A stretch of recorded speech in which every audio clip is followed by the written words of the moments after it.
duman ginakadawan.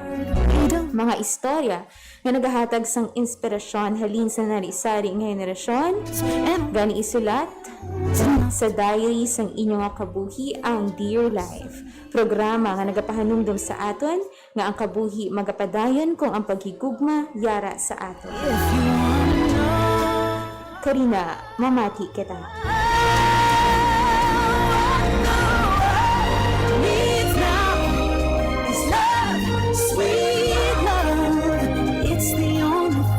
Nagapamati ka mga kaalagad sa istasyon nga nagaalagad sa Ginoo pinaagi sa pagserbisyo sa tao, ang 88.1 Kader FM. May dahil nga Lunes ang hapon mga kaalagad. So, November 9, 2020 nakita mga kaalagad. Kag-welcome naman sa bagong nga episode sang Dear Life. Upod ang inyong DJ Au. Upod sa inyo sa isa ka oras nga pagdala sa inyo sa mga istorya ka mga pinasahi nga mga eksperyensya sang aton nga mga kaalagad subong nga hapon. Gani mga kaalagad pahulman nyo na naman ako sa inyong mga dulunggan kag sa inyong mga tagipusuon. Yes, istoryahanay na naman kita. Kag kamusta ka mo mga kaalagad? Yes, mga 1 week gid kami nga wala istorya sa inyo, kag nakapalabot sa inyo sa mga istorya, kag mga balita.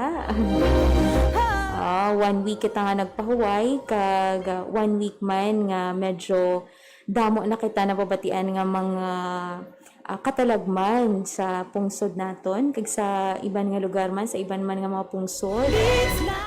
Especially ang mga bagyo, ang padayon na pagtaas sa gihapon sang COVID-19, sang kaso sang COVID-19, gani mga kaalagad, bisan nakapahuway kita sang isa ka semana sa gihapon ang mga nagakalatabot sa aton palibot do wala magyapon pahuway. Pero sa gihapon mga kaalagad, padayon man kita gyapon sa pagpangalagad sa inyo.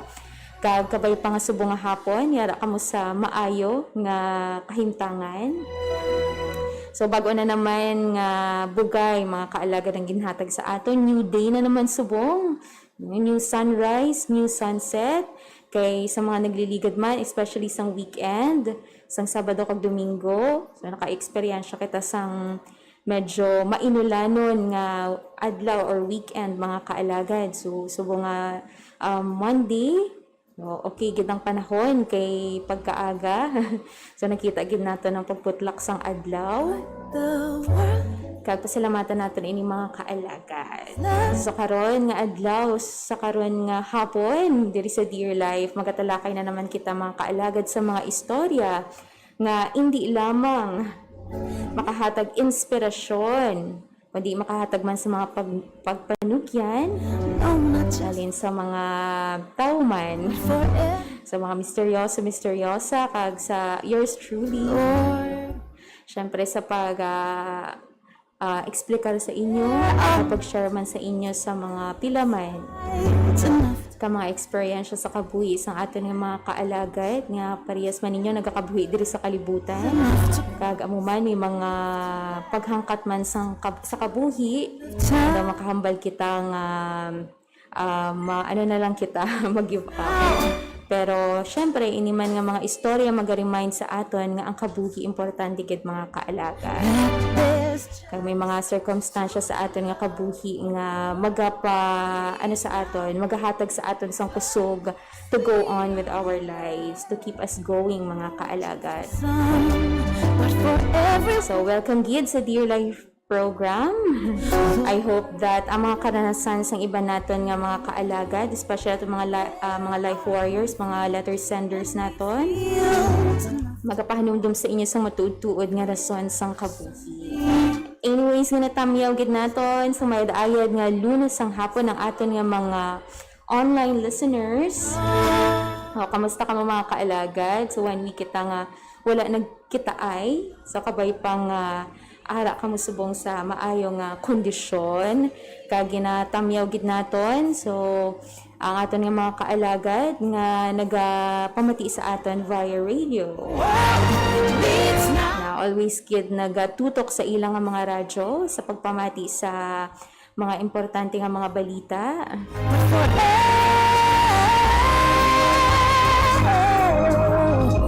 Kag may nagapatamyaw man diri sa Dear Life program, especially ang akon manda nga maninay. So sa nagligad sang last week sang Friday. Oo, hindi isang nagligad lang semana pero sang last week pa mga kaalagad nagalantaw sa aton nga programa ang mga taga-Dapdapan Elementary School. So, ang mga teachers dira, madamay nga salamat. So, naglantaw sila via online sa aton Kasok official Facebook page. Sa aton nga live sang Friday ato. Nga ginapangunahan sang ilang nga principal nga si Ma'am Rona Patricio Odicta. So, madamagid nga salamat sa pagpamati sa amon. Actually, maninay ko na siya. So, pero may siya nagatutok kag amo man ang iya nga mga teacher. So, samtang ko na nagakayo sila or nagahimo sila sa ilang mga modules. So, nagapamati gid sila ka nagalantaw sa atin via Facebook. Madamagid nga salamat, maninay kag kapay pa nga padayon ka mga magpamati sa 88.1 Kader FM. No, not just for some, but for everyone.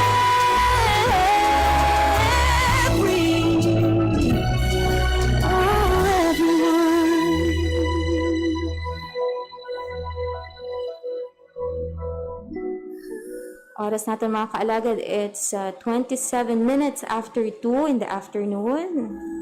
So siguro na natin mga kaalagad ang pagdulong sa inyo sang isa na naman kapinasahi nga istorya gikan sa aton nga life warrior, aton nga letter sender subong hapon.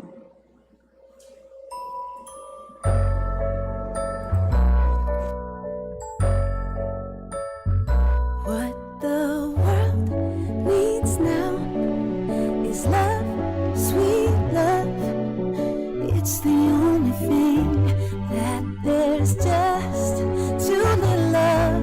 What the world needs now is love, sweet love.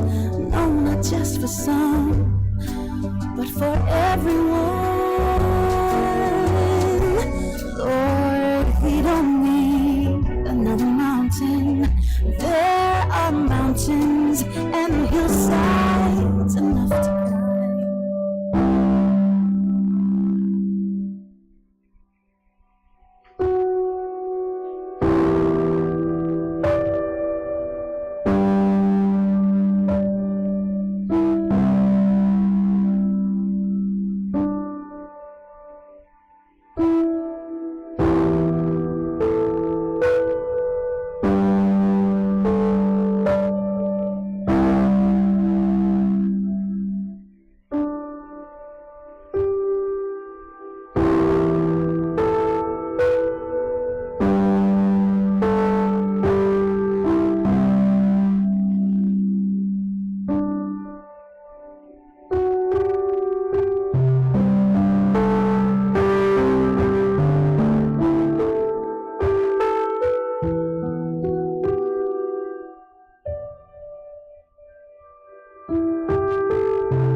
Dear Life,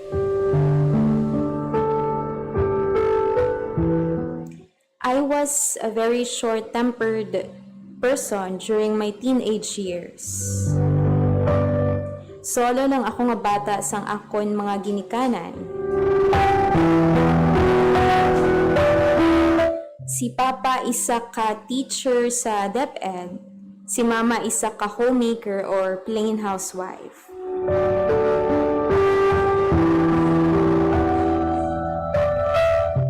Ang akon parents are fed up sang akon behavior back then.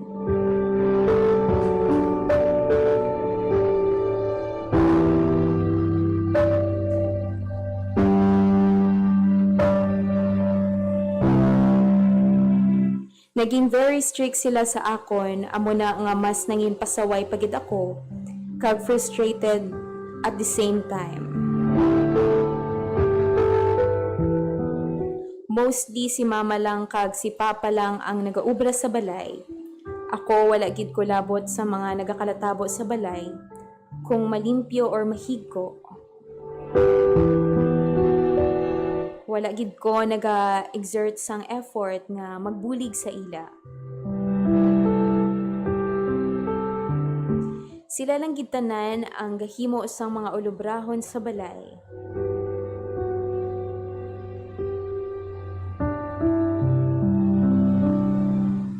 May natabo sa kabuhi namon nga nagbag-o sang tanan sa kabuhi namon. Graduation ko sa to sang si mama nagminasakit. Nagnubo ang kilo niya, mga sa 40 kilograms siguro. Wala man sang makita nga exact nga diagnosis sang iya nga sakit. Gindala namon si mama sa ospital kag wala gid sing isa sa amon or wala gid sang may isa sa amon ang nag-expect sang paglala sang sakit niya.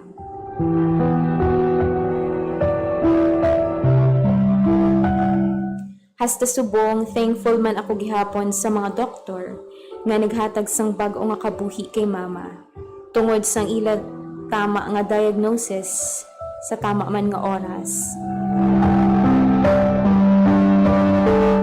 Na-diagnosed si mama sang 4th stage breast cancer nga nagpabag-o sang perspektibo ko sa kabuhi. Wala man siya may nabatsyagan nga sakit sang una, amo na nga ang sintomas nagpakita kag nagpabatsyag lang sa ulihi.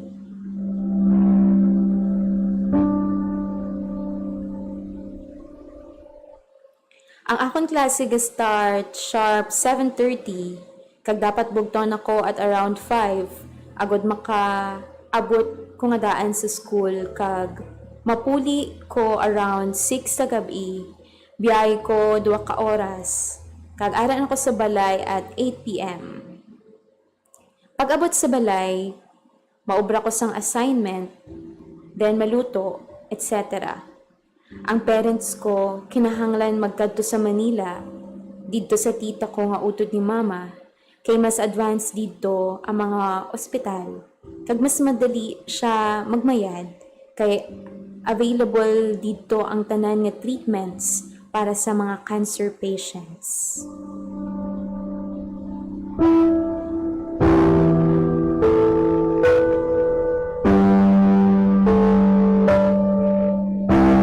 So ako lang nga isa sa balay sa sulod sang 5 ka bulan.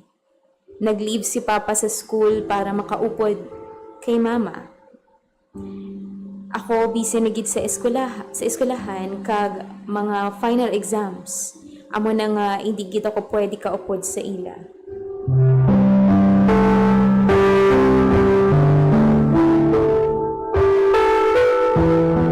Sa mga inadlaw nga ato, isahanon lang ako sa balay. Mga kinahanglanon ko, ako lang ga-attender. Galuto, galaba, gapanglimpyo, gaplansya sang uniform ko. Wala man ko kwarta kay daw natahap na ko magpangayo.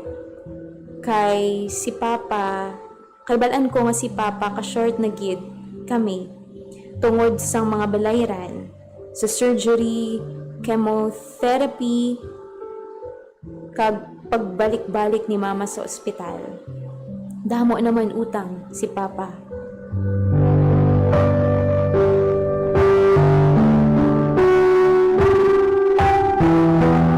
For the first time in my life, I learned how to cook. Mga simple lang ang mga recipe kag dili ko man nga time na ibaluan ang pag-value sang kwarta. Ang amon man lapit balay, grabe man ila pag-atipan sakon kag mga friends ko, ginaupdan gid nila ako sa balay. Nag-overnight sila, taking turns para updan ako. Though wala ako man sila ginhambal sadto.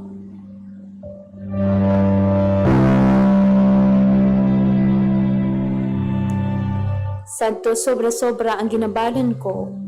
Subong, need ko na tipiron para lang makaabot sa katapusan or makapadala si Papa.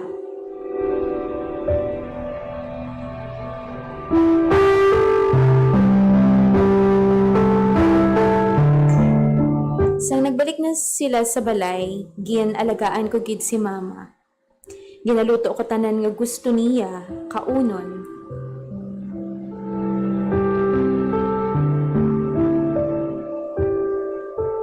Kag dali naman nga time nga nag-umpisa na ako sang college. Naga-recover naman si Mama sang maayo kag need ko magpangita boarding house nga malapit sa ginaeskwelahan ko sa kolehiyo.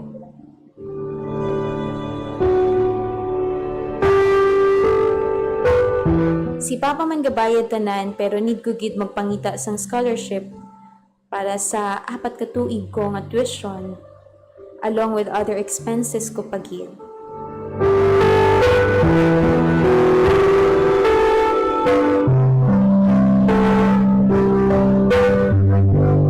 Ang sakit ni Mama kag ang iya pag-antos ang nagpabag-o sang kabuhi ko, especially sa akon nga behavior bilang isa ka tawo.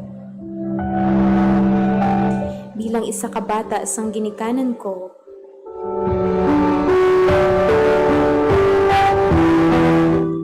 Ang pinakamasubo sa tanan nga kinahanglan pag magmasakit ni Mama pag ko ma-realize ang mga sala ko.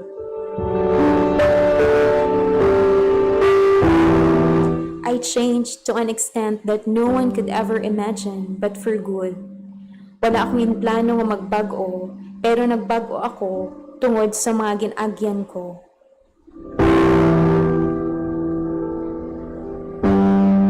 It took me a lot of sufferings to change.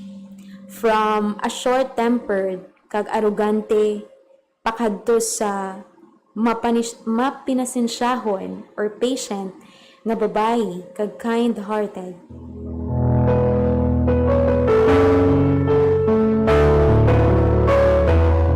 I changed and I am grateful.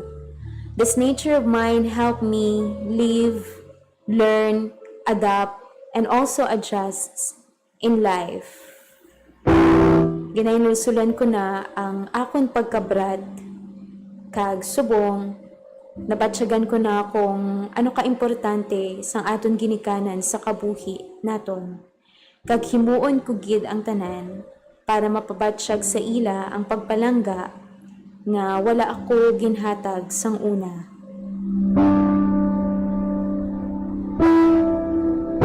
Sincerely yours, Felisa.